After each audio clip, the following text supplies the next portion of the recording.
to another exciting installment of Big Time Tuesday at the Belmont, the prestigious Sarah Stevenson Tuesday Forum, serving as Charlotte's premier source for weekly directed community information for well over 50 years. My name is Winston Robinson. I'm your facilitator today, along co-facilitators, Ms. Laura McClady, Ms. Carlenia Ivory Canty, Ms. Jackie Edwards Walton, Ms. Natalie McElrath, Mrs. Mary Johnson, Mr. Shea Abdullah, Mr. Gary Young, Ms. Jasmine Wright, Mr. Robert Collins, Ms. Sharita Sherrill, our chaplain, our website editor and archivist, Mr. Steve Johnson, and the one-man house band who is not here today, Dr. Thomas Moore. Our forum runs from 8:30 a.m. to 9:45 a.m., followed by announcements from the audience. As tradition holds, we begin with a prayer, and Mr. Mike Lilly has volunteered to lead us in a word. I want to volunteer draft. You drafted. For the army of the Lord, come on up here and say this prayer, Mr. Lilly. Good morning, everyone. That's right. Good morning. Father God, we give honor, glory, and praise to you. We thank you for the most precious thing we can have. That's the gift of life. Because without that, nothing else is important. Nothing else matters. We thank you for this opportunity to come together and continue to celebrate our history. We thank you for those who are on this panel this morning. So to you, the honor, glory, and praise as you bless each of our families. Thank you for it. In Jesus' name, amen. Amen. Amen. Thank you, Mr. Lilly. If this is your first time with us, please stand and give us your name. Use your name up. How you doing? Welcome to the room. Hey, good morning. My name is Michelle Hopkins. I've been a part of the community for about 22 years since I got married here. My husband is from Charlotte. He's Charlotte. And I'm a physician assistant by profession and just recently transitioned to a non-clinical role that's allowed me to now be able to be a little bit more within the community throughout the week. So I'm extremely ecstatic about that. And I learned about this 4 years ago from a patient of mine when she came to see me on Tuesday. We were talking about what she typically does in the weekdays. She shared about this, and I've had it on my to-do list ever since. I have to do it. Oh, welcome to the room. Thank you for joining us. We're here. Don't wait 4 years to come. Yeah, 4 year gap is crazy.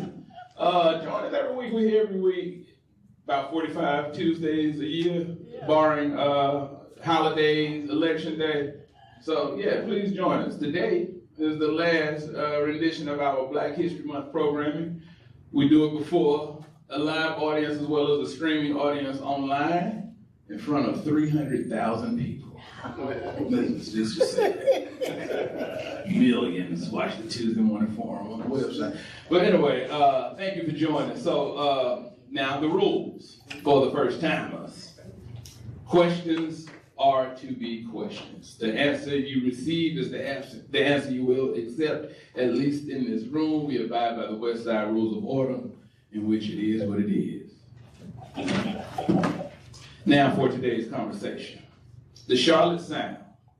As Charlotte grows, so does cultural tapestry, woven together by storied struggles, triumphs of its people. This morning's conversation, the Charlotte Sound, isn't just about the examples of stardom. It's about how music becomes a vessel of cultural molding, pride, and identity. Here, we're here to explore Charlotte's culture and how it shows up in its art, and how our city's music scene both shapes and is shaped by the lived experience of its creators.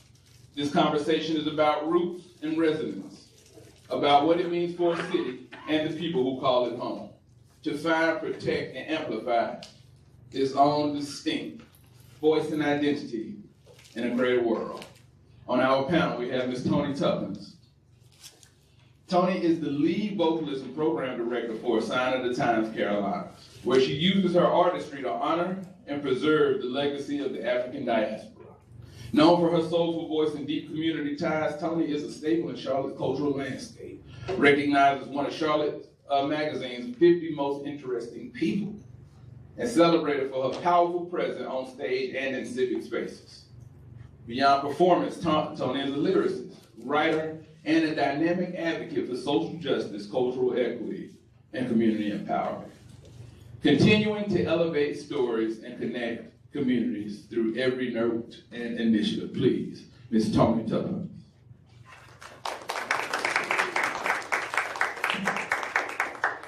Brian, Mr. Incognito Robinson, is the program director at Power 98, a role earned after more than 2 decades of shaping the Charlotte radio soundscape. As music director and a longtime steward of the institution, he has been familiar to the Charlotte listeners for a long time. His voice is influential as a tastemaker and known in communities. Known for his professionalism, passion, and unwavering work ethic, Mr. Incognito's career is a testament to the power of radio and community in amplifying local talent. No limit, Larry. 27 years? Jessica, 20? That's just a morning show. Again, the Power 98 has established an institution, a family, where, they are growing as fast as the city. Now, in market leading from DC to Florida. Yeah, but we'll learn more about that. We have 2 more panelists on the way. Mr. Nigel Malone and Mr. Harvey Cummins. We'll hear from them shortly. But I wanted to throw out the first question to Tony to open our conversation. And actually, excuse me, before we open our conversation, I would please just want you to kind of give more context to the introduction. I know I just kind of breezed through so much, an extensive resume. Just kind of tell us about yourselves, and then we'll, 2 minutes, about 2 minutes. She's going to kind of give the history of A Sign of the Times. I can do that. Yeah, kind of more like 5 minutes at least. All right, let's do 5 minutes. Let's do 5 minutes. I may be shorter than that, but how are you? Thank you so much for having me. I am a Virginia native. I came to Charlotte. I came back to North Carolina. I came to North Carolina to go to college and never left. I think, except for maybe a couple of years in South Carolina, I am a Tar Heel by heart, my mother always said. So I was destined to get to North Carolina and to stay here. I came to Charlotte in 1998 to work for the city of Charlotte, but I also came because I wanted to further my music career. And I felt that Charlotte was a better testing ground and proving ground for me. So I really wanted to grow, and that's why I came to Charlotte. In the midst of that, I stumbled onto A Sign of the Times. At the time, it was the only Black big band in the area, and it was a composer's band. My husband, Tyrone Jefferson, who had been James Brown's music director for many years, off and on, he would tell you, used the big band because, of course, he was doing funk with Mr. Brown, but he was a jazz musician, so he wanted to, and a composer, so he wanted a big band to play some of his own music, and to encourage other Black musicians to compose. So they started that in 1999, and we've been going ever since. Over time, we have scaled down. Our core ensemble now is an 8-piece ensemble because the big band, as you can imagine, is a very expensive thing to carry through, and not a lot of communities can afford a big band. So that we work for corporate organizations more with the big band. But in 2006, we became a nonprofit, A Sign of the Times of the Carolinas. Our mission is to preserve the legacy of the African diaspora through music, through dance, and through the spoken word. And to do that, we've put on annual Black History, not Black History Month, but Black History concerts that are typically themed, and we bring in other musicians, sometimes headliners, national headliners. This year will be our 25th consecutive Black History concert. And so that's a milestone for us. It'll be on March 29th at the Parr Center on CPC's campus at 4 o'clock. So I hope if you can, you'll come out and support us in that effort. But one of the things at our core is that we understand that the history of Black people runs through music. And it starts, for me, with the drum. And you know that it's powerful because the drum was taken away from our folks here, because we use, as creative as we are, we use the drum not only for entertainment as some, we use the drum for messaging, we use the drum for communication, and it was a communication that we understood, and that channeled energy to us to do what needed to be done in the moment. So as we think of music in this country, and particularly our communities, everything goes back to the drum. Today when I teach the children in at my church to sing, I tell them that if the drummer doesn't show up, it doesn't matter, because the drum is in your heart. It's your heartbeat. And so the first thing I teach them is to go to your heartbeat and just follow that and bring that to the music and get in line. And if it's crazy, then you got arrhythmia, we in trouble. So I'm gonna stop there, because that's who we are at our core. That's who I am at my core. Music has been a wonderful way for me to learn and to be able to share, to understand and share who I am as a Black woman in this country and in this time. And so I continue to have to go to my heartbeat and for the music to sustain me. And there's no way that you can talk about Black history if you don't know Black history and you have a hard time with children learning it. Then take them to music, because the music, if you follow the timeline, will tell you everything about where we came from, who we are, and where we are right now, because that's what the music is doing. Oh, man, come on, Ms. Tommy. Mr. Incognito. How y'all doing today? Y'all doing okay? Thanks for the invite. I go by the name of Mr. Incognito. I'm a proud graduate of Barber Scotia College in Concord, North Carolina. I'm originally from Washington, D.C., so I had the opportunity to go to school down here. My first internship was at Power 98V 101.9 as an intern back in 1996. Matter of fact, yesterday was my 30th anniversary of being at the same radio station for 30 years.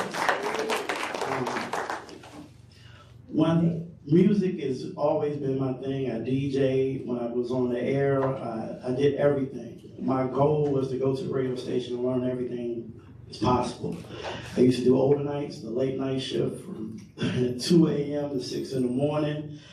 I used to run the board for Steve Harvey Morning Show. I used to do everything quiet in that radio station. And my goal, and I understand, I never really wanted to be in radio. I wanted to be a director. I was big on Spike Lee and, do movies. But when I got on the morning show, I was a part of the morning show, I was like, well, this might be an opportunity that I can have theater of the mind. Maybe I can, come up with bits and stuff like that and create the audio aspect of what I wanted to do as far as, visual-wise as a theater. I did the morning show with the Breakfast Brothers Morning Show. B.J. Murphy put me on.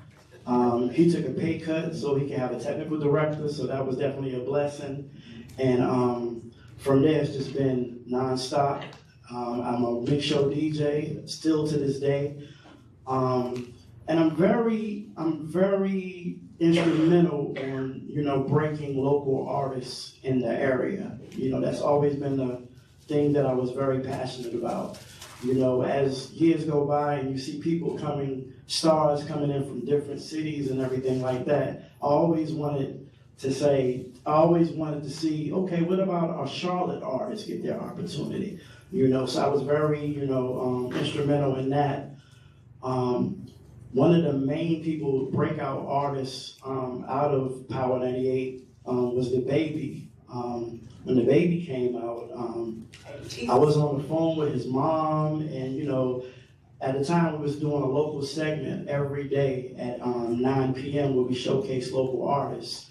And I heard about this Baby Jesus artist, and I was like, wow, this name is something special. But my nephews and everybody in the community was just like, oh, he's next, he's next. And from there, the opportunity I had with him, talking to him and his mom, trying to come up with a game plan as far as, you know, playing the song on the radio and what to do. And I've been very instrumental in helping artists get to, you know, to the right way of getting to the music industry, because the music industry is very tricky. And so with paperwork and being able to get the right manager, making sure you have a lawyer, making sure you get your points and understand the publishing aspect, how to get your songs spinned on the radio, and also to make sure you get paid every time the song is played. Money's supposed to go straight to your publishing account. So I've been very instrumental that I learned more about the industry, and to this day, even when artists, they come to me and ask me different questions about, okay, what's the game plan, what I need to do next? You know, I'm really open to that. That's very instrumental when it comes down to, you know, being a part of the culture and being able to guide people in the right direction. And ever since then, I've just been very instrumental, just love to see people do what they do. We have a talented city. I mean, from vocalists to hip hop, you know, it's just the fact that we all have to support them. And, you know, and that was, I felt like that was my calling also, even though being in radio and everything like that, but I think that was pretty much the goal, is to, and you definitely got to help people and get them to that point. You know, also being in radio, also realized that particular is not about the person. I had to sit back and realize that at the end of the day, when people hear me on the radio for years, and how a certain thing I said back in October of 2001, someone would come to me and be like, when I heard you say this certain thing, oh, it made me, you know, go into a different direction. It was very inspiring. All that stuff makes me feel good about, you know, my direction and what I'm going into. So, you know, just to encourage people just by one break, and even though it didn't even mean anything to me, it meant something to that person. And that's how important, you know, with the culture, how, you know, we have great personalities like a Nolan and Larry, JD from V101.9, you know, who've been on the air for over 30 years. You know, these people are people that people listen to growing up, you know. I was scared back in the day when people used to say, oh, I grew up listening to you. And I'm like, oh, God. Like, wow, you grew up listening to me. But at the same time, it's like a blessing, because it's, you know, it means a lot. Yeah, so. I grew up listening. Man, I grew up listening. Man, we need to talk about the parodies. Legendary. Legendary. We have 2 questions. Okay. Write your ass down for 2. We'll go space them out. We gotta be fair.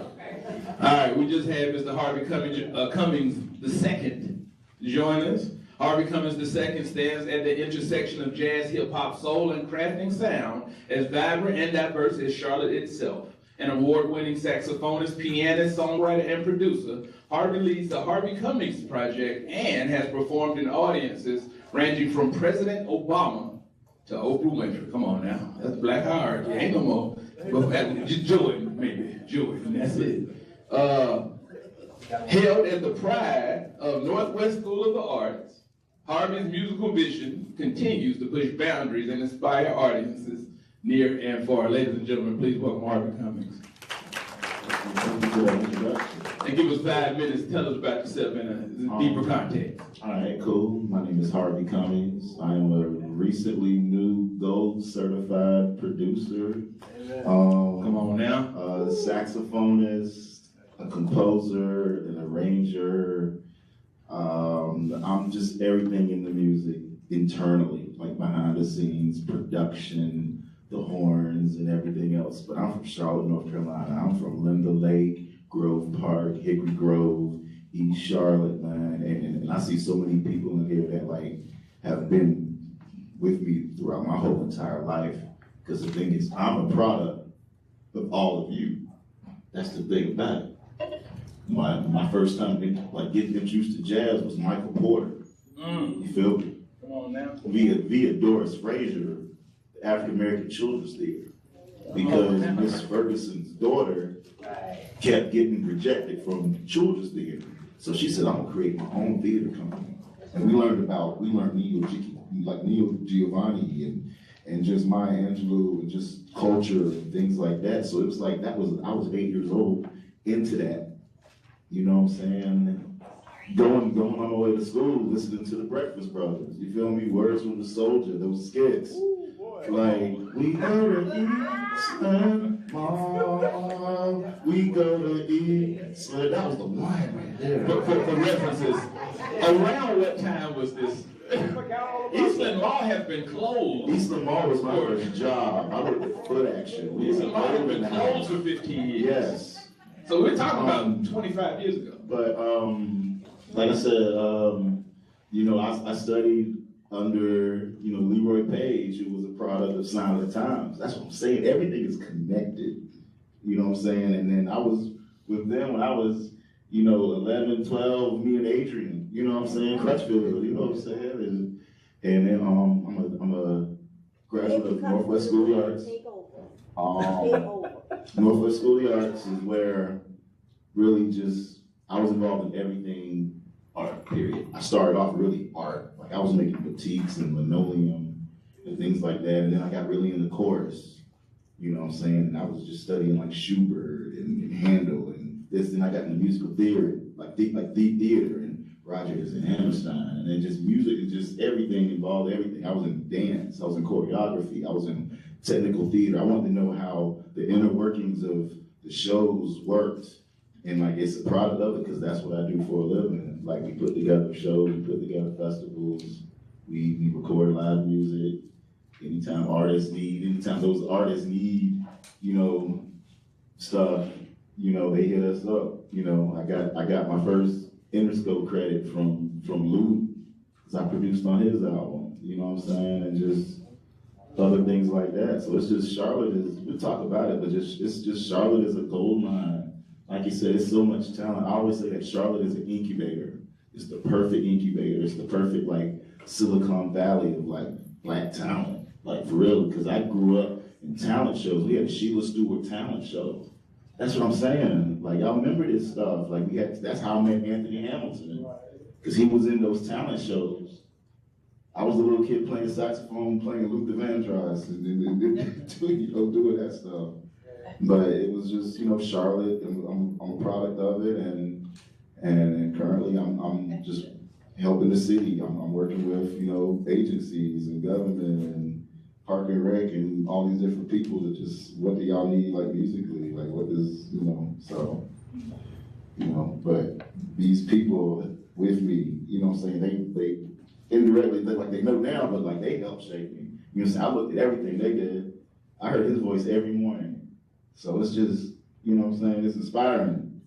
And it's inspiring to see him out, because I see him out all the time. If I'm at a concert, it don't matter if I'm at Jagged Edge or if I'm at NBA Youngboy or something like that, he is there. He's there in the front. He's just there absorbing because he's a student of the game and like Stoney, she's right about rhythm. Rhythm is the most important thing about music. Without rhythm, you have nothing. If I say do do do do do, I'll be like, what song is that? They're like, I don't know. It's a C scale, yeah. But if I add rhythm to it, do do do do do do do, you know what it is because I added rhythm to it. You feel me? So it's just, yeah. Mr. Harvey Cummings, also poor Anthony Hamilton. You're a grown man going behind a kid playing an instrument. You don't have a chance in that talent show. Those are talent show rules. Don't go behind young people. Come on up here, Nigel. Let me introduce you. I used to win TVs. There is no better talent show description than I used to win TVs.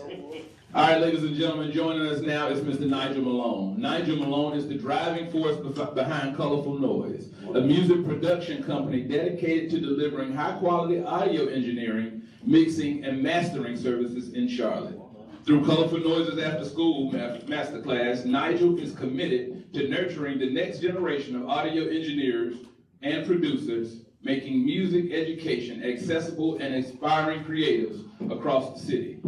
With a mission to help artists achieve their full creative vision, Nigel's work is shaping not just the sound, but the future of Charlotte's music community. Nigel, welcome, welcome, welcome. Nigel is an engineer, and just give us about 2 to 3 more minutes of context about who you are, Nigel.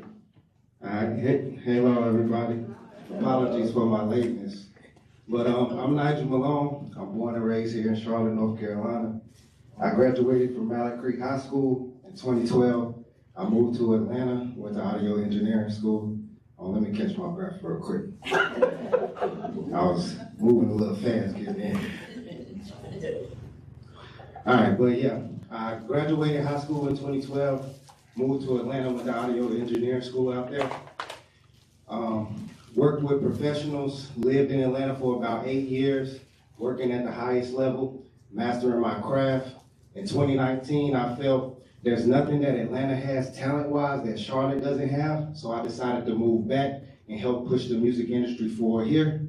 Since I've been back, I've been working at the top studios out here, as well as educating the youth to try to, create more great audio engineers, more great music producers, to try to help create an infrastructure so people who love music like me that come from Charlotte don't have to move to Atlanta or move to New York to have a viable career.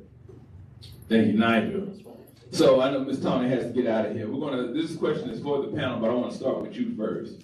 With you all having such just depth in the music industry and music altogether, what do you feel like is the Charlotte sound? What are those elements that are unique to us and the way we approach music? The way New Orleans has a bounce or a jazz, or DC has a go-go, or what do you feel Charlotte sound could be? That's a little bit of a difficult question for me coming as a vocalist, because I'm going to take, that music that's given to me or that sound that I hear and then try to lend my voice to it. But some time ago, early on, back when I was working for the city, we were talking about the culture of Charlotte in different spaces. And I was talking about the arts even then. And I remember thinking that Charlotte doesn't give credit and credence to the shout band sound that it should. And I felt like the Black community didn't push it and give it the kind of reverence that it deserved. Because if Charlotte has a sound, that's the sound.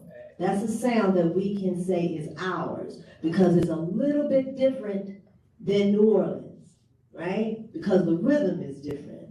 But when you come out of a theater on Friday night, I don't care how good the theater was or was not, you can come outside on the street and hear a shout band and see a 4-year-old blowing a trombone like a lot of older folks cannot, and you can't go anywhere else and hear that. So Charlotte sound to me is wrapped around brass, it's wrapped around horns. So that's why when we go somewhere, if they ask me, what are you bringing? And I don't say I'm bringing horns, first of all, they think that's not a sign of the times, because it's supposed to have a trombone. And secondly, it's supposed to have, at the minimum, it's supposed to have trombone and saxophone, because that's a Charlotte sound. It's about horns for me. Thank you, Ms. Tony Harvey. I see you picking up the mic. She is 100% right. When we talked about this, I did a gig in Asheville about 3 years ago. Somebody's wedding, whatever, man. Trombonist was from South Carolina, and he was just warming up, and I heard him. I said, you from House of Prayer? He said, how do you know? I said, you got that sound. So it's different layers to this. So because I'm talking about Charlotte and North Carolina. North Carolina as a whole, we are a soulful state, like soul, R&B soul. We breed it. Roberta Flack, Anthony Hamilton, just all that, like everything's soul. Coltrane, Nina Simone, that's what I'm saying, it's soul. But it's like, even now with like Fonte and J. Cole's music is soulful. He uses those soul samples. It's the sound of the South. But for Charlotte, what makes it is brass. And the thing is about the brass is the House of Prayer graduates into the high schools. It graduates into West Charlotte. You know, because that was the West Charlotte Harding, all your brass bands, like that was like the highlight of the week. Like that's why we always like, 3-6 Mafia, Who Run It? Because it had those horns. It's the energy of it though. You know what I'm saying? But for Charlotte on a commercial, not commercial, but on the radio end, on the industry end, it's been an R&B city. Because it goes back to like Jodeci, Calvin Richardson, Sunshine, a lot of R&B, because it comes from the church, because it reflects our church, which is like the shout band, because the shout band has. When I first heard shout band, I'm thinking House of Prayer, but I'm also thinking John P. Key. Because like you hear how groovy he changed gospel music, because gospel music was just this right here. He came in. That was the drums. It was hip hop. You know what I'm saying? And that's a big part of it, because those bred the musicians that come into the studios and make the music, and who are the producers. Most good producers come from church. Most good musicians come from church. They hear that. So churches, because we're in the Bible Belt. That makes sense. It's church. It's church, man. See what Add to it, incognito. Well, And then we're gonna go to Mr. Ken Coons.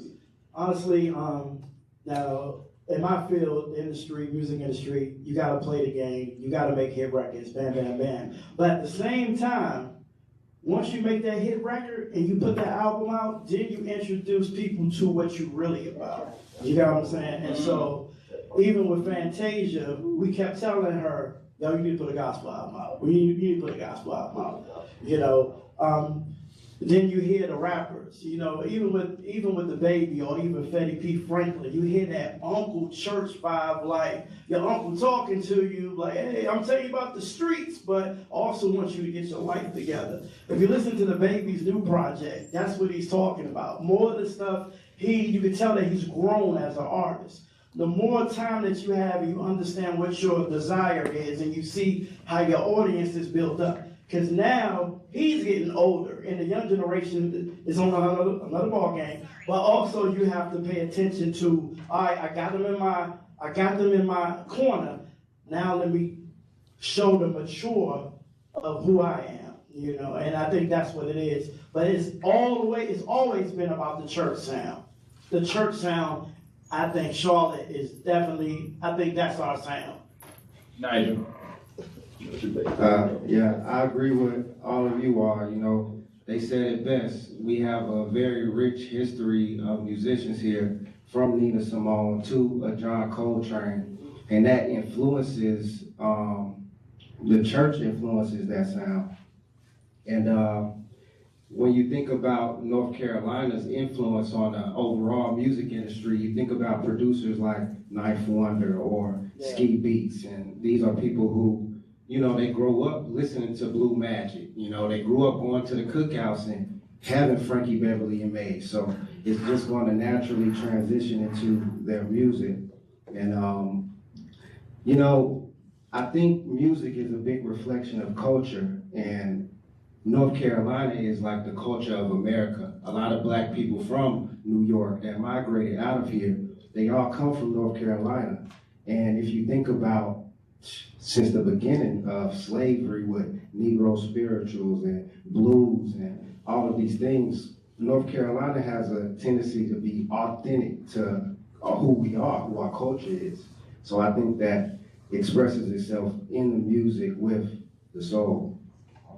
Thank you, Nigel. Mr. Coons.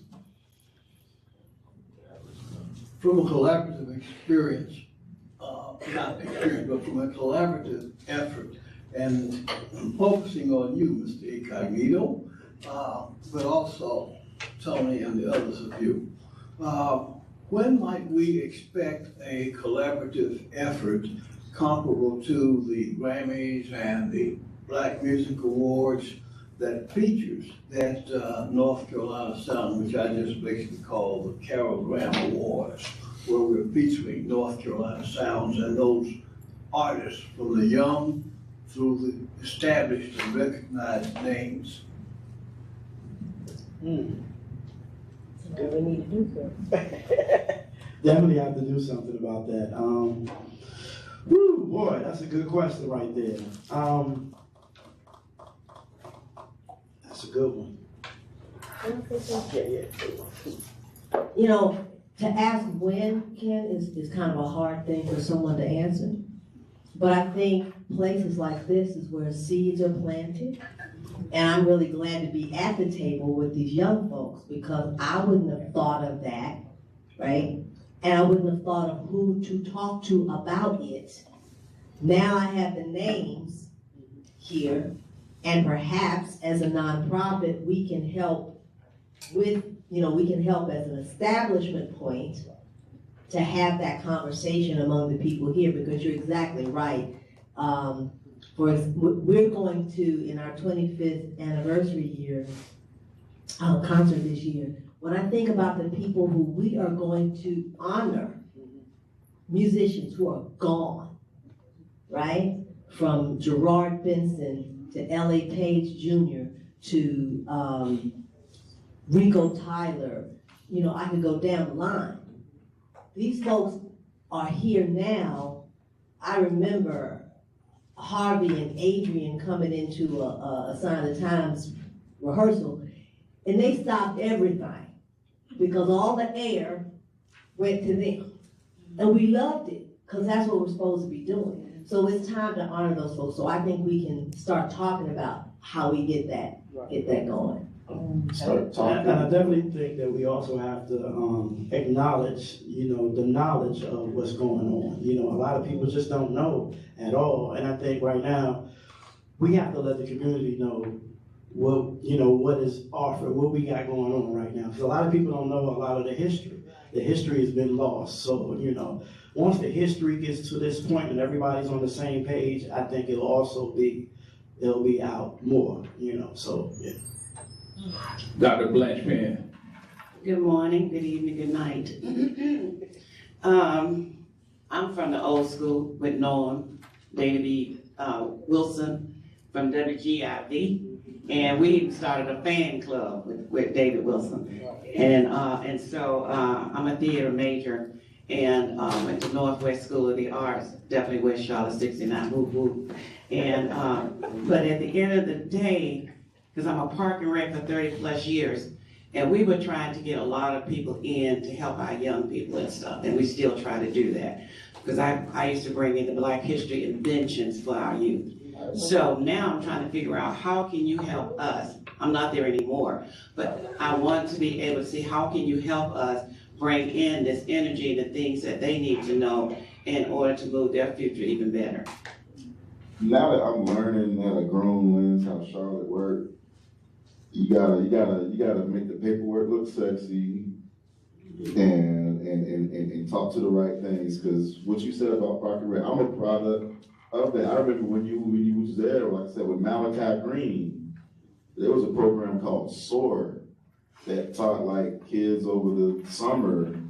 They just hired essentially what it was is they hired the Michael Porters and Pages and folk and they had like ensembles and they hired the Doris Frasers and theater people. I remember like Chris Thompson and dancers. Like they tapped into the arts leaders of the community and they taught these kids. It's just like we just gotta keep putting it out there to get the funding to keep making it happen because there's a thing for it and it's like we've evolved as a city. Like everybody's got their own nonprofit, which is wonderful. Right. The Sign of the Times do their thing every single month for the community. They there on Sundays, for the fourth Sunday, what I'm saying? Like they do it, they've been consistent. I run a thing called the Standard Jazz Series. I've been doing that 10 years at the Gantt Center. You know what I'm saying? I was a little kid running around the African American Cultural Center up and down the spiral stairs, like up and down and stuff. And now, But it's yeah, I mean, it's time to just tap into the community and talk to the leaders, talk to who's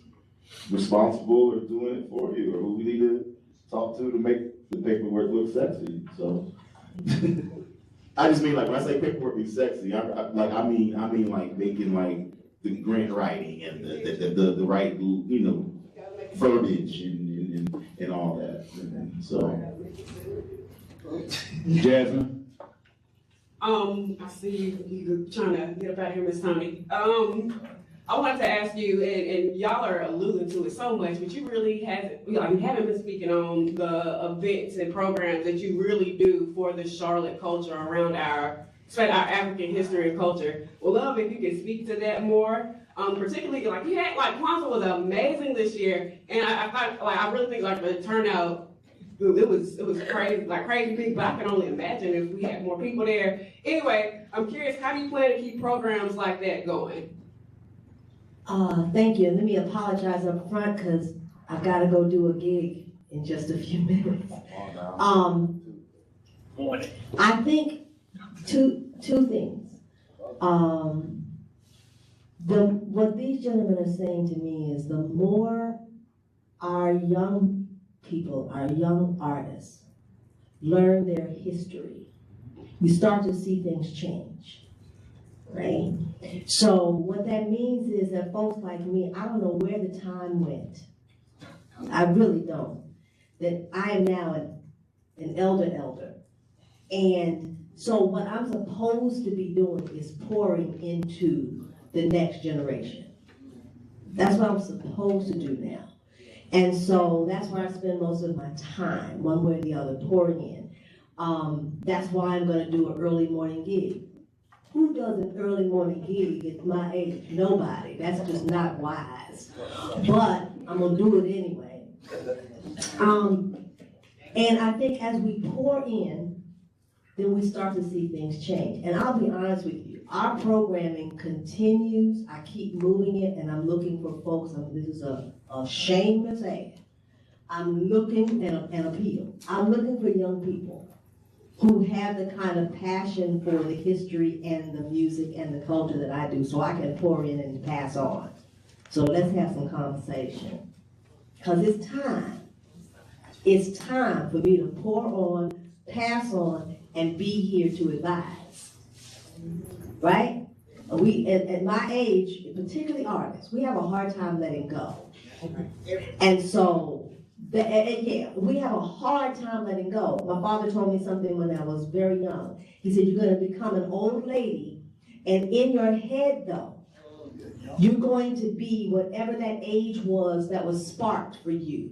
It might be 18, it might be 25, it might be 35, and you're going to wonder why people are treating you like an old woman. Because in your head, you're somebody else. So I'm still that somebody else, but I realize that somebody else needs to pour into somebody else, okay? I just want to put a name. I hope that answered the question because I'm expecting that phone call. I want to put another name into the room that we seldom hear mentioned, and that's Maceo Parker. Maceo Parker is Eastern North Carolina funk. Kinston. If you think you know North Carolina music history and you don't know Eastern North Carolina history, you don't know the history of funk and you don't know the history of North Carolina music.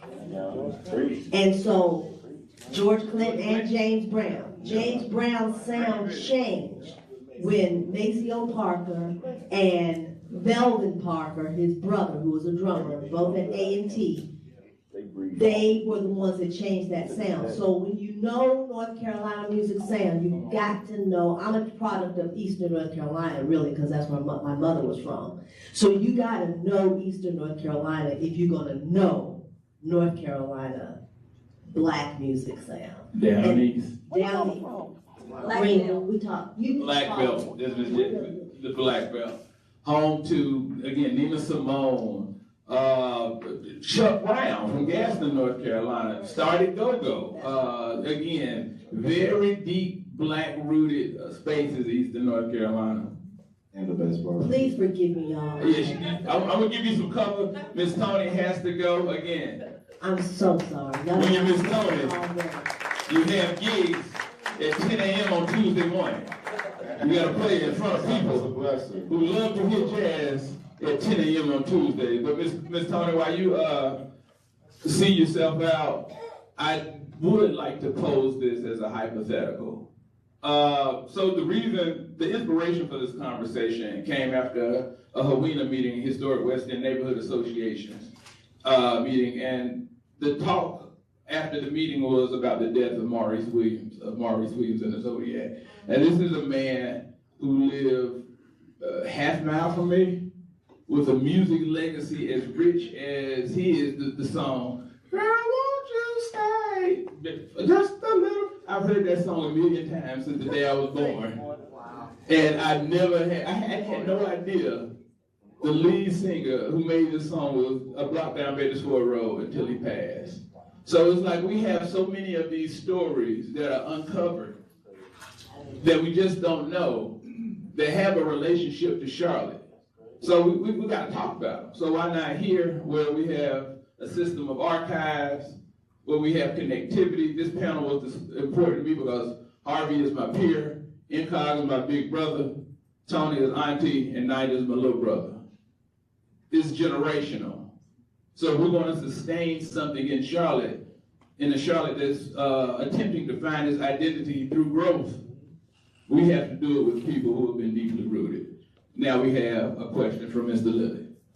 Okay, excuse me.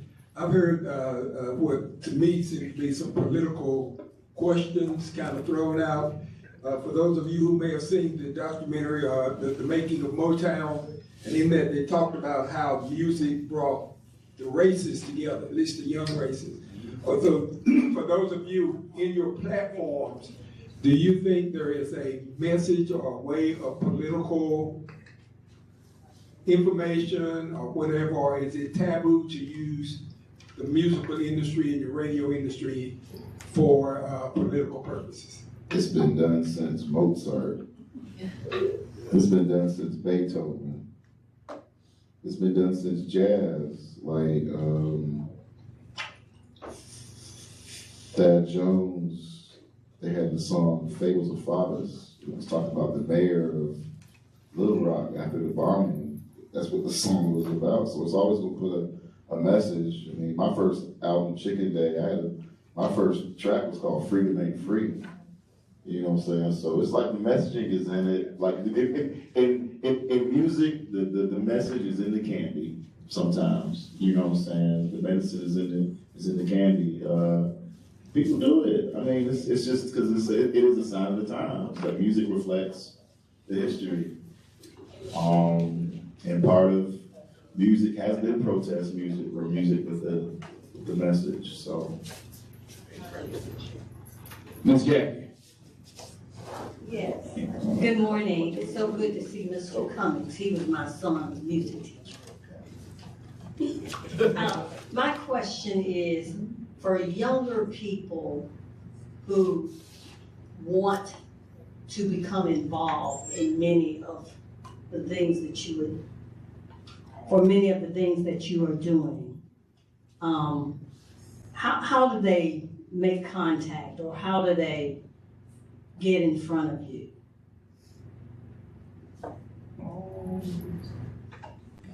I mean, for young kids, there's different jam sessions around town that, like, I know especially like high schoolers, they bring their parents, some middle schoolers.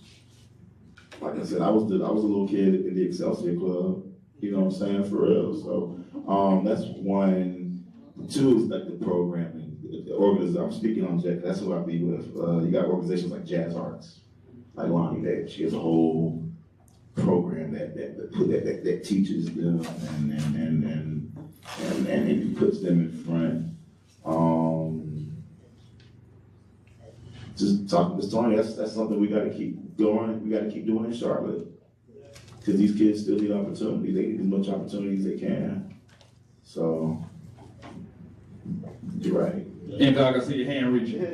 I mean, we definitely offer internships at the radio station, especially those that are in school. So, you know, we're definitely open to internships. We also have a lot of events that goes on, like the cookouts, the Power 98 cookouts that we're in the community 4 times a year in the summertime, where we bring artists. Because, you know, some of the artists, you know, instead of going to shows, and nobody really got money to go to shows and be able to go to a club to see their favorite artists, but we bring them, you know, to the community and have them perform a clean show in front of families and stuff like that. All of my personalities and myself, we're always out and about, you know, so, you know, I'm always there to talk to any young individual that want to come, you know, go and get into radio or any type of entertainment. I do some programming for youth that I've been doing for the past 4 years. I do an audio engineering and a music production masterclass. I do a summer camp for 13-year-olds all the way to 18-year-olds, and we separated by 2 cohorts. This past summer, we partnered with Johnson C. Smith, and what we do is we pretty much break down the roles of the music industry for these kids, and we give them hands-on with professional audio equipment. And, you know, I do the teaching and I walk them through the different programs and softwares that they would actually be using if they were to, you know, get in the field. And I partner with Johnson C. Smith and Harvey B. Gantt. I can get your email, and if we send out emails whenever we're doing this type of programming. But, you know, as far as getting in front of them, some things that I've done is partnered with Wilson STEM Academy, and I went to their school lunch with a megaphone and, you know, told the kids this is what I'm doing. They all were excited, and, you know, they came up and signed up. Some of them, you know, they may have had transportation problems, so all of the kids didn't get to come, but, you know, I definitely would love to link with you and give you my email or get your email to inform you about when we're doing this program. Ms. Darnell. Darnell Ivory, you kind of answered my question probably, but I come from, just quickly, Biddleville Elementary School, which no longer exists. Ella Augustus Page was my band teacher. I played saxophone. We went to Northwest, Ella Augustus Page. Went to West Charlotte, Ella Augustus Page and Johnny Holloway. I wanted to ask, with the change in the makeup of our schools, do you feel that the music opportunities for our students has been diluted? Because we were known as the West Charlotte High Stepping. We sounded like a concert band. Northwest, which was not a school of the arts then, we sounded like a concert band. Ella Augustus Page taught music. So I want to know, do you think there's been some dilution since the change of the makeup of our schools and the opportunities for students to really begin at the elementary level to really master the technique? Yeah, 100%, 100,000%. Because you got your Carl Ratliffs at South Charlotte Middle. I tried to continue that. I was at Kenny Middle, and I'm gonna tell y'all right now, like the education field, academia is different. And they out for black men. It's different. Find ways to get you out. It's a different climate. You gotta be tough, and then just you gotta.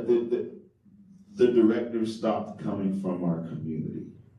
They came from other institutions, which is cool. But that's the difference that it was in Charlotte. They were part of the community. Holloway, Page. Even I can speak for West Charlotte, because even like Mr. Handy, like he was Greensboro, you know what I'm saying? He was the area, he was we had Melvin Wright, you know, from FAMU, you know, who kept it going, who inspired me, you know what I'm saying? Like shout out to Anthony Jones, who shaped Harding as long as I can remember. I remember going to a jazz concert just to show love to, you know, and they came out like swagged out, and I was just like, all right, this is what type of party this is. Yeah, but like they came from that, and that's the one thing I've seen. I'm a former educator, and like I stay in tune with a lot of the other teachers that there, but like the teachers have changed. You know what I'm saying? Like where they're from, who they are, what they believe in. You know what I'm saying? Like it's changed, and also the retention rate is is sky high. They get different teachers every 2 years. This is me being in it. It's a lot of, it's academia. It's like, it's hard on the mental health. It's different now. You got, I was teaching when like the cell phones was in the schools. That was crazy when they first got, you know what I'm saying? It's just, but that's why we talked about outside enrichment.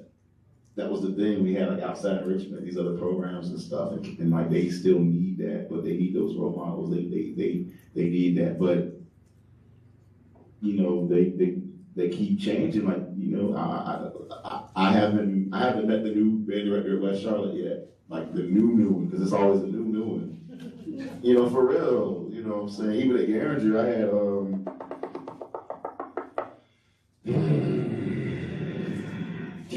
he was at Garinger, and I always enjoyed him. That's what I'm saying. These were the high school band teachers and orchestra leaders were also community leaders.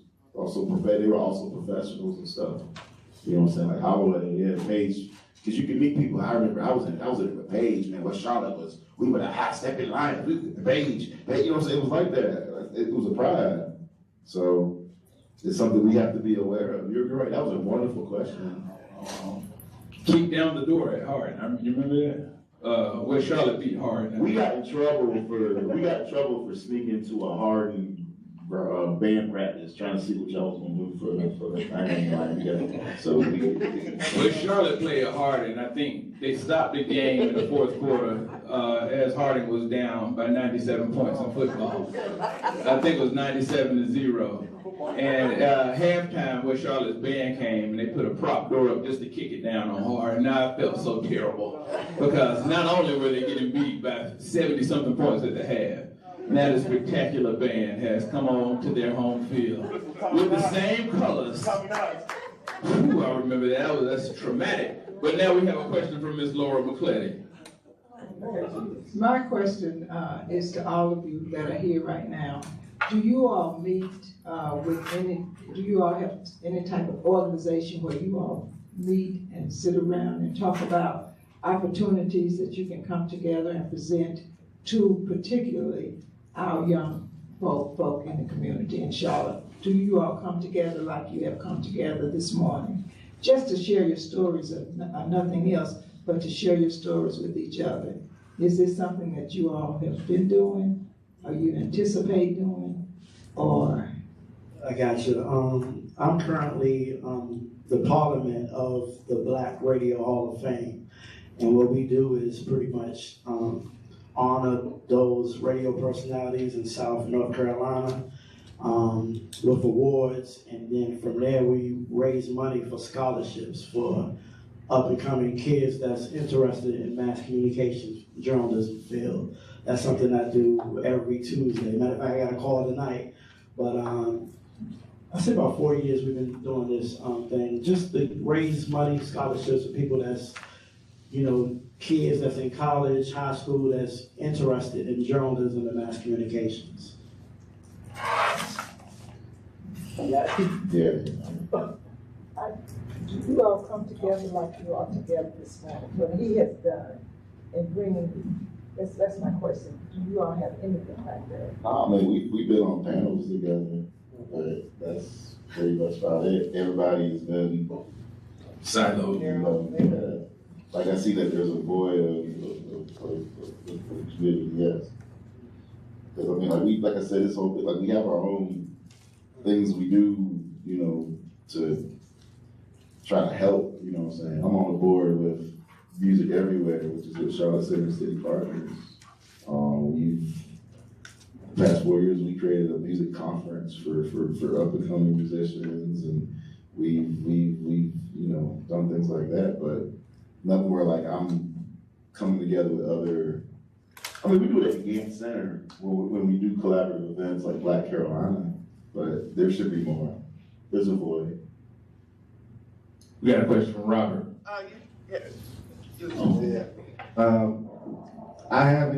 We don't do things like this often. This is the first time. You know, I think I've been supposed to connect with these gentlemen right here. You know, I've been in passing with them a lot. Like Harvey said, at different panels and things like that. But, you know, I appreciate you all for setting this up, you know, and being the catalyst for a meeting of the minds like this. All right, Robert. Good morning, gentlemen. Mr. Incognito and Nigel, I believe my question is probably for the two of you the most. Shameless plug, my son is the real truth. He's a Charlotte native because that's where he was born, well, raised, I should say. And he has a couple of albums out that are on some streaming platforms. But you spoke about the baby, for example. How do I get my son with you, or we get with you, so that the potential of doing building a career like you've done for the baby? He's a Dean's List student at ECU as well. He's coming home this summer. You spoke about internships. How do I get him to in that level? And then Nigel, you were speaking about people like Ninth Wonder, and I heard him speak about Fontaine. You know, those are names that you don't hear too often in North Carolina when it comes into the scenery. Well, my son currently gets music from YouTube. Do you help teach and train how to become a producer as well? Most definitely. So part of our teaching is teaching programs like FL Studio, teaching programs like Logic Pro, as well as, you know, I'm very soul sample, very drum machine based, so that's something that we offer teaching as well. As well as the history, like Ms. Tony was speaking on, which is very important to give them the context of, you know, why they would be soul sampling, you know. I think also I'm always open to talk, and you know, I have music meetings. Maybe we can sit down and talk about, you know, the game plan, or, you know, what your son, you know, what is he looking for? Because, you know, at the end of the day, it's like, it's all about what you're looking for. You know, are you trying to be a local artist that's dope, or you want to be on a bigger scale? So those are the type of questions that we sit down and listen, you know. And I have my ear is basically radio, and then I know what's good as far as the club aspect. So, you know, I can sit down and see, okay, at the end of the day, artists have to compete what's going on with the radio. You know what I'm saying? If you got that big radio build, okay, let's take a chance. If I don't hear it as far as the radio aspect, then maybe you go into another direction. But I'm definitely open to meeting him and sitting down with a music meeting. Does that have a specific sound? What does that mean? What does that sound like? I don't know, it's just, right now it's like everything is melodic, everything sounds big, production gotta be on point, and pretty much, it just has to sound. I can just tell the radio sound. It's just something that have shelf life. Cause you got songs that just stay, they just last for 2 hours. And then you got songs that, you know, you never get tired of, you know, timeless, shelf life. You know what I'm saying? So that's definitely important. All right, Chris. Like Before I Let Go by Frankie Beverly, you'll never get tired of that song. Is there a template to get there that anybody can follow with the talent too? That's just magic. That's God. Oh man, Chris. There you go. The hardest thing I have to do on Tuesday is try to figure out how I'm gonna get one question in. So with follow-up dilution. So I see dilution, period, in everything when it deals with arts, or just us being black and having to get money and resources from people that's maybe not as creative.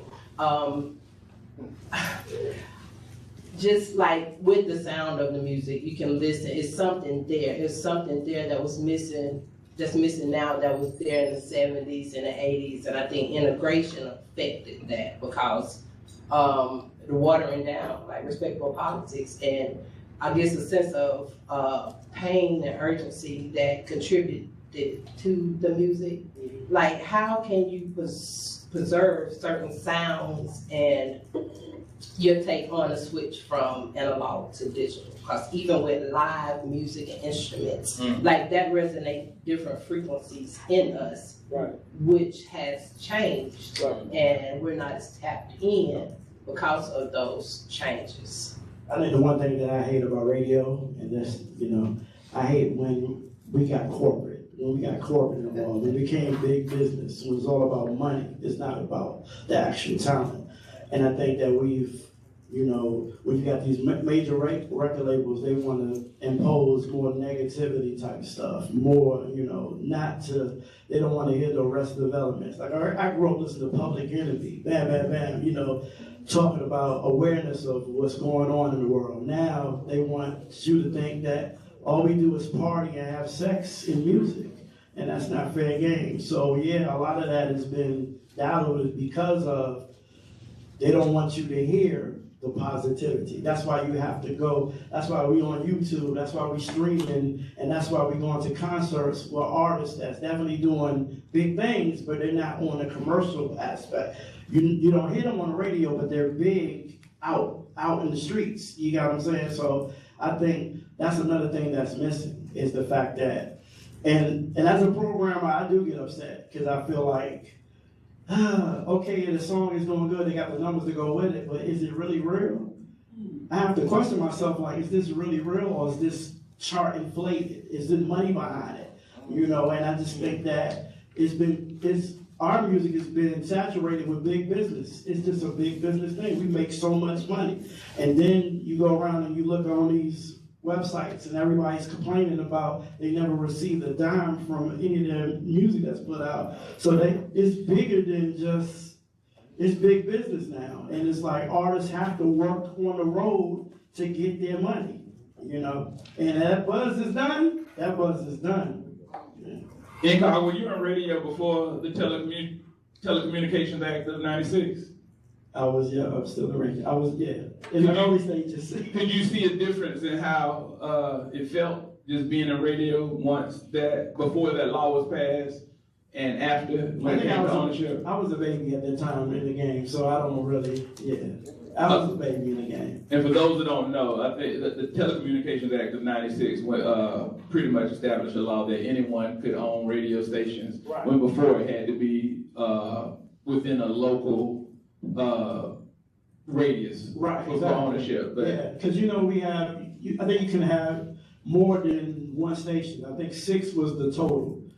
You can have, so when these companies start getting all, you know, I know at one time when Power 98 was owned by CBS, we had like 6, 7 stations at one time. Yeah, but now I think with the new law that's coming, it's supposed to narrow everything down to, you know, to make it fair game. Yeah. And that's the difference between WGIV and a CBS conglomerate. Yeah, but and then talk about the quality of the music, because that's a wonderful point. Now, the actual quality of the music, you got to understand when you listen to like a Barry White, what do you think of? You think of freaking orchestra. You see what I'm saying? You think of strings and things like that. You got to understand the music industry at a certain point in time, y'all got to understand it was gate kept. It was gate kept. It was real gatekeepers. By gatekeepers, you had music labels. You either had to hear stuff a certain way through, it was distributed through Motown or RCA, and it was a certain quality of that music. You know what I'm saying? We come in an age now where like you pick up Logic Pro, you can make an album out your bedroom. And that's a lot of the stuff that's here. The budgets aren't the same to put the orchestras and things in it. And then also it's the sound of the times.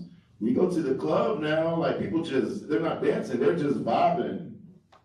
And on the phone. They just vibe, like this is literally like the club experience.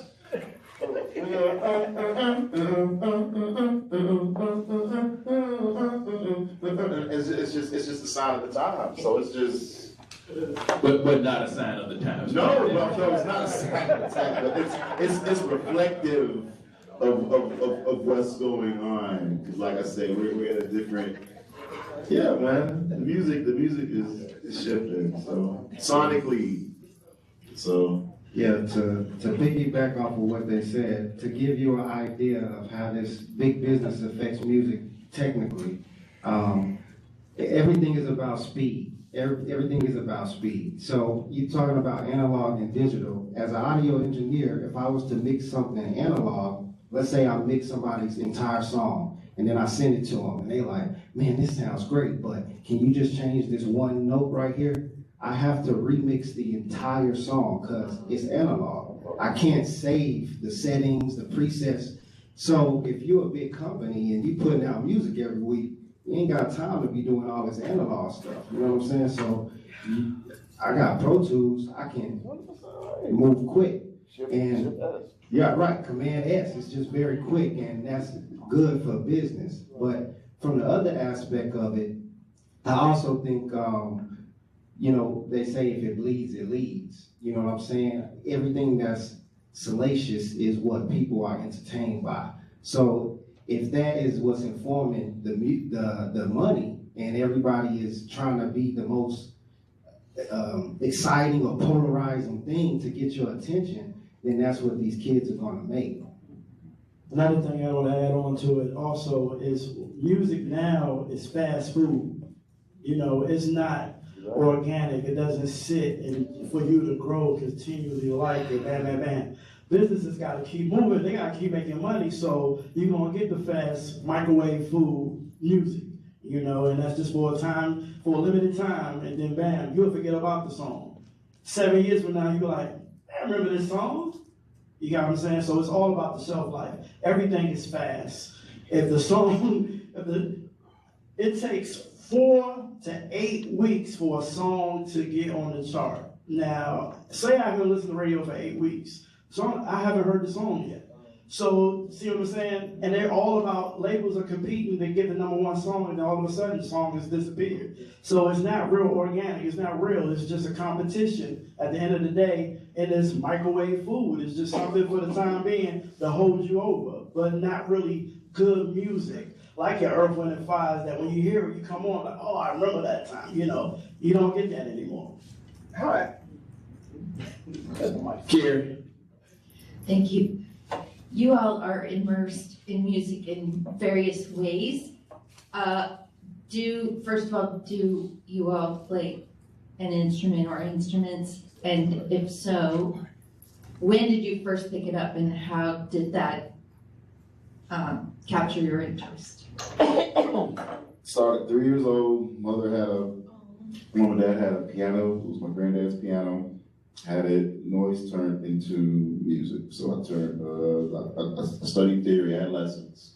So I learned the theory of things earlier, and then I was 9 years old, learned saxophone. You know what I'm saying? And I just learned how it go. I was already writing music, da-da-da-da-da. Soon after that, that's when I had my first version of Cakewalk. Cakewalk was music production software that you could, like, in MIDI. You had a MIDI cable. You put the MIDI in, MIDI out on the keyboard. What you push on the, you know, it comes up on the computer, and then the instruments. And I'm still playing. I was a band teacher. I played bassoon and trumpet and different things. I learned as many instruments as I can because I can understand it. Like, I'm writing a symphony right now for the D'Angelo tribute at Carolina Theater right now. And it's just like, how am I gonna write these string parts if I don't know how the strings function? I gotta know their tessitura, I gotta know their range, I gotta know the right inflections and things like that. But just learning music, just you know, you get that.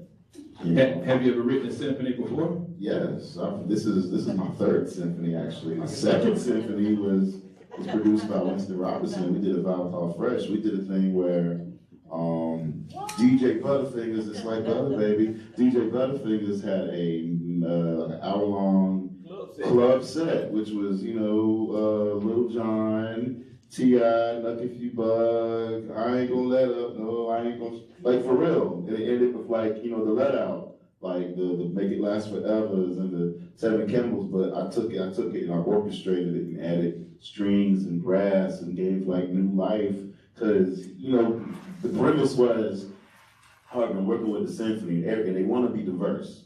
But every time people or organizations want to be diverse, they always try to play it safe. And by play it safe, it's usually Motown. Let's celebrate Motown, because Motown is just, it was like, no, let's get the music that we grew up on. We grew up on Back That Thing Up. We grew up on these different things as well. So it's like, let's expose that.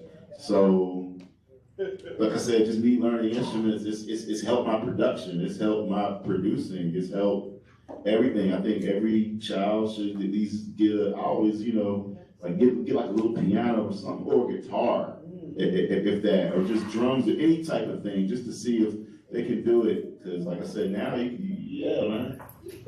What is that wrong with you? Oh, this is my instrument. Oh, really?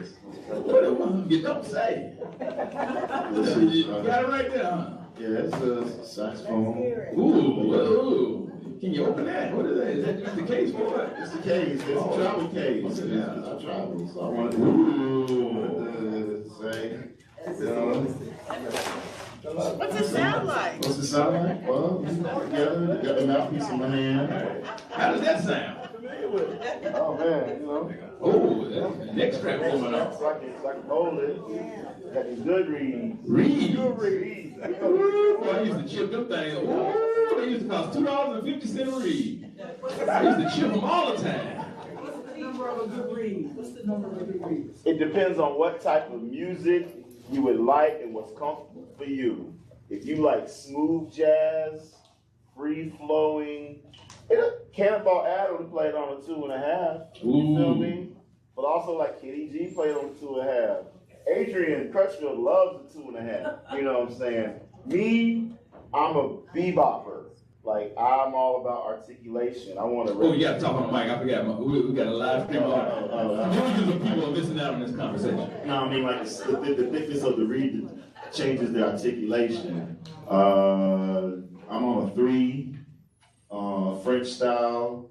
I go between the 3 and 3.5 just because I like resistance. It's like cutting on the machine and like putting it on 20. Like that's how it kind of, because I can kind of get in it, man. It's like, you know, but and the higher the number, the thickness of the reed. Exactly, right? And also you have to match what the mouthpiece is too. Like the higher the mouthpiece, you want the lower the reed because you don't want to. That's how you end up musicians and when they play, you hear like it sounds like that because the reed is too. The whole purpose of the reed is for it to vibrate. You know what I'm saying? Your first reed was when you were in recess and you took that piece of grass between your hands and said, and that was a reed. That was a reed in essence. So, all right. And for those who don't know, there is no greater despair than going to band practice and having a saxophone case full of chip reeds, and you you don't have any spares because you spent all your money on cookies, and you couldn't get in. Well, anyway, that's my own personal testimony that we will move forward from. We have a question from Miss Jackie. Oh, Jasmine, I'm sorry. This is for you, Mr. Incog. My man's hit the We Shop at Ease. Okay, so I'm a product of burnt CDs, y'all. I had a CD, a mixtape of all the parodies, and anytime I talk about Rubber Band Man or the Full Sound Card song, I be on YouTube trying to find these parodies because people don't believe or they don't act like it exists. Right. Where the mixtape at? They have. I bet I still have it. I just can't put it. I can't. For copyright purposes. But I can definitely send it to you. MP3. I can do that. I just can't. I ain't trying to get sued. How many is in the collection? I got 4 albums worth. Yeah. Ooh, yeah, we gotta release it. I mean, that's I was on YouTube trying to. all right. After Jasmine, we have Miss Addie. My name is Addie. Hi, my name is Addie. And I guess y'all remember they around to the other two of you guys play an instrument too, right? I don't play an instrument. Okay. If I had a piano in front of me, you might think I can play it, but compared to Harvey or real musicians, yeah. Okay. Yeah, I think when I was younger, a trumpet, saxophone was my thing. And then the turntable became my instrument because my grandmother had a whole bunch of 45s, and that was my thing. I'm talking everything from the 60s on up, and that was my instrument right there, turntable. That's why I'm a DJ now. Okay. I bought a saxophone. I have one now, but I'm your elder now. So what do you suggest I do? I really wanna. I have it, and I don't want it just to collect dust. No, you gotta take it out. You gotta give it some love. Come on now. I can give you a number for a good tech that helps prepare and tune up horns and different things like that. Like my current horn is in the shop right now. This is a backup one I got right here, but it sounds good. You know what I'm saying? But you know, you give it some love. You buy some reeds. Buy some reeds that are comfortable for you, and just start playing it. It don't matter what you're playing, as long as you just start, just do this. But yeah. Harvey, go ahead and give us about a couple minutes of some magic. Y'all got a mic on? We don't need the mic. Oh, no. This is the horn. The horn goes directly through the center.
Ladies and gentlemen, Harvey Cummings.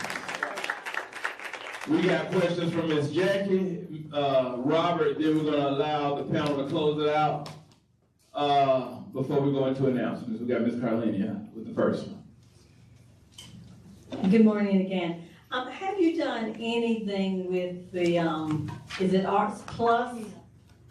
With the new building that they're gonna be renovating? I haven't worked with, I know Adrian has. Adrian just did a benefit concert for them, and they raised a bunch of money. So, you got Arts Plus, which it's pretty much what Community School of the Arts was, because I was a part of Community School of the Arts. Like I said, there's like Arts Plus does, and I can advocate for Jazz Arts as well, like Jazz Arts. Yeah, they do a lot more now. But yeah. Arts Plus is still doing it. Yeah. Robert? Mr. Incognito, back to you. So you said something that really struck me when you were speaking about music being timeless, right, and putting out music that, let's just say, doesn't serve its listeners very well. That's the way I'll word that. As a director, program director, or program directors throughout the country, do you or do you not feel that you guys have the power to change that? Because, okay, so years ago, back in the early 2000s, I had a friend that used to go around for Columbia Music at the time. And I used to ride with him occasionally. He'd go to different radio stations and talk about, why aren't you playing my artists? Why didn't they get 3 spins yesterday? They only got 2. Right. So as the program directors, don't you have some power in, I would say, putting out music that has more taste? Right. Back in the day, yes. Now with everything being so big business and why you're not playing this record, bam, bam, bam. Yes, we do have a little say so. A hit record is a hit record, even though I might not agree with it. And and at the end of the day, it's all about the consumer spending money with the radio station, because it's always based on commercials.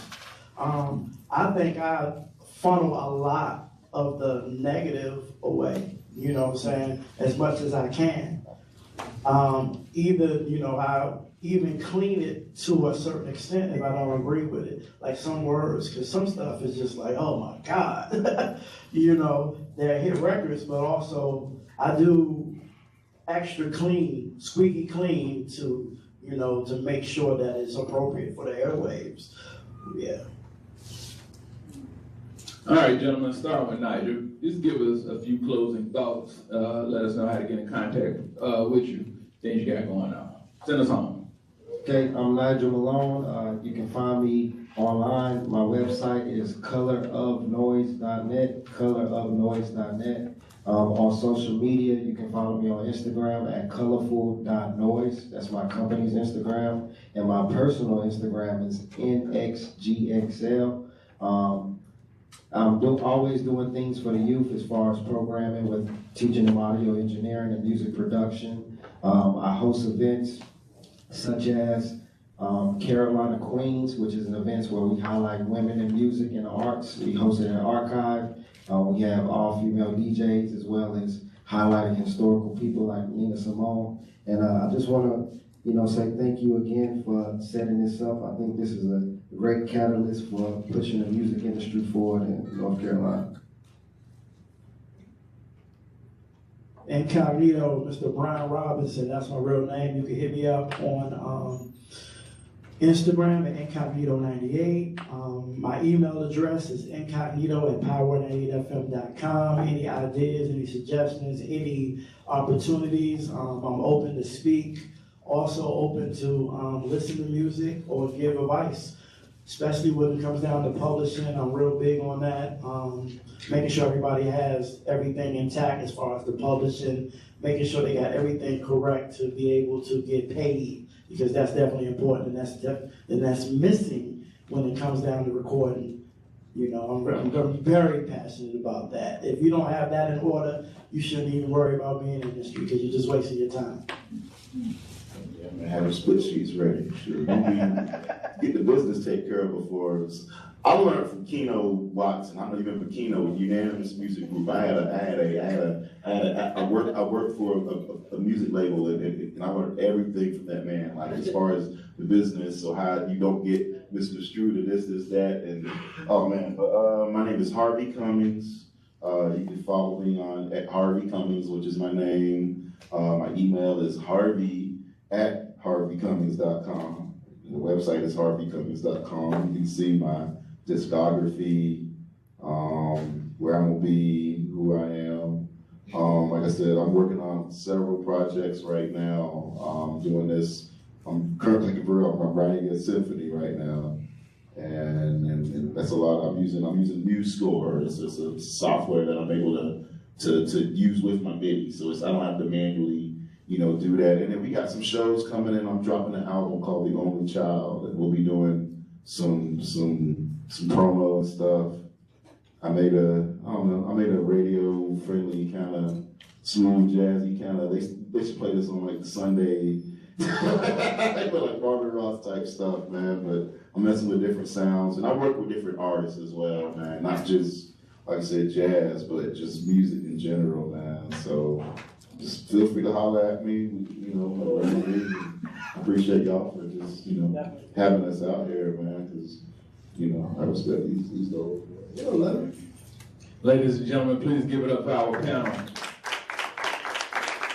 Also, let the record show that Harvey Cummings has traveled the world playing in front of dignitaries, many instruments, the graduate level, all started from a county program.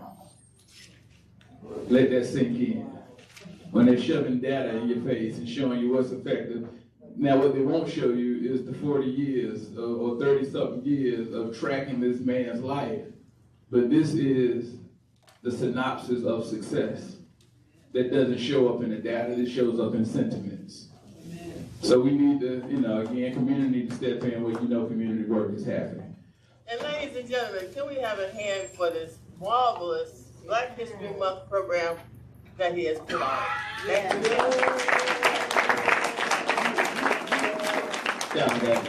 Mr. Carlin, you go here with your announcement, please. Thank you. This name, that's weird for me. Thank you, Winston. This was young men, very impressive, very educational. The Young Series and Smokey Robinson 74. And I do have a jukebox though. With all the 45s. Oh, don't worry. That's analog. Yeah, so, but thank you so very much. And I did bring John Key here in the 70s. So John P. Key. Oh, really? Oh, yeah. In the 70s, he did the Miss Black World pageant. I brought him and his brother. There were about 11, 15 kids. I don't know how many. So we're still friends today. Yeah. So, yeah. So, but anyway, thank you. Very, very impressive. And I hope to get your information and stay in touch. There are many opportunities that with the school and with the community that we can engage you. My announcement is you're all invited. It's open to the public. March 6th, 11 a.m. The groundbreaking for Eastland. Eastland Sports Campus. It will, again, I will tell you, it is it will be over 100,000 square feet. And the project is probably worth over $120 million. We've been working on this since 2017, and we're finally going to break ground. So please come out and be a part and support this groundbreaking. Thank you. Thank you, Ms. Ivory. Will there be a space for music? We wanted a space. We wanted the to bring youth out, but because it's in the middle of the day. Oh, no, not today. I mean, overall. Will there be? Will there be a space for music? I was sitting here and thinking, why not have an art festival? Come on now. Eastman Yards. Come on, Eastman Yards. We got a bright future. I got an announcement for Mr. Rob Hillman. We have about 10 seats available in our after-school robot building coding program held weekly on Tuesdays or Thursdays from March 3rd to April 23rd from 5 to 6:30 p.m. This scholarship is for students who attend Title I schools and or receive public assistance. There are 6 seats for the Tuesday class held at 905 Pearl Park Way and 4 seats for the Thursday class held at 2102 Cambridge Beltway Drive in Charlotte 28273. Laptops, robot kits, and instructions are included. Please note that transportation and food will not be provided at this time. Students can register at a link that will be on the website. What age is it? Oh, not here. No age. But it's Rob. We'll make sure you get it. Can I make an announcement? Absolutely. The website is, oh Lord, it's an Eventbrite. So go to eventbrite.com and search. That's a lot. We'll have it on Tuesday, forumcharlotte.org. Go ahead, Shay. This Saturday, 2/28 at the Charlotte Museum of History, they are having their annual African American Heritage Festival, History Festival. They are featuring the stories of Black veterans this year. Because of the work at Cedar Grove and the Lost Soldiers Program, we'll be hosting a panel. We're also working with Johnson C. Smith. They're going to do a pop-up exhibit that examines the inclusion and role of JCSU and Black veterans across Mecklenburg County. Love for you guys to all come out. We're going to have a great conversation. It'll be a great show. Have a wonderful day. Winston, take us out. Ladies and gentlemen, I appreciate y'all rocking with us for the 3 weeks that we did. We had a council week due to the weather. This has been the Black History Month programming for Tuesday Morning Forum. We'll see you back in 2027. Thank you all for attending the forums you have, and we'll see you next week for One International Women's Month the week after next, because March 3rd is an election day, and Ms. Mary will take care of the International Women's Month program.